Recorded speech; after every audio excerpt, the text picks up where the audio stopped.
അടുത്തത്, സതിയെ കുറിച്ച് വിവരിക്കുക. രാമണ്ണന്റെ ഭാര്യയാണ് സതി. എന്റെ മാമിയുടെ പേരും സതി എന്നാണ് അല്ലേ? അമ്മയുമായി പണ്ട് ചുവന്ന സാരിയുടെ പേരിൽ സതിമാമി വിഷയം ഉണ്ടാക്കിയിട്ടുണ്ട്. ഇപ്പോൾ കുഴപ്പമില്ല, സോൾവ് ആയി സർ. സോൾവ് ആയി. പണ്ട് ദൂരദർശനിലുള്ളൊരു സീരിയലിന്റെ പേരും സതി എന്നാണ്. ആ ആക്ട്രസിനെ ഇപ്പം നമുക്ക് കാണാൻ പറ്റുന്നില്ല. അപ്പൊ അത്രയും വരെ പ്രിപ്പയർ ചെയ്തിട്ട് റെഫർ ചെയ്തിട്ടാണ് അല്ലേ ഇത് എഴുതി വെച്ചത്. Oh, so talent you, so talent.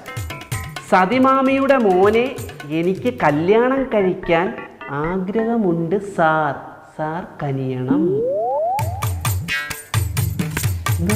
ചമ്മലാണ്, ചമ്മലാണോ?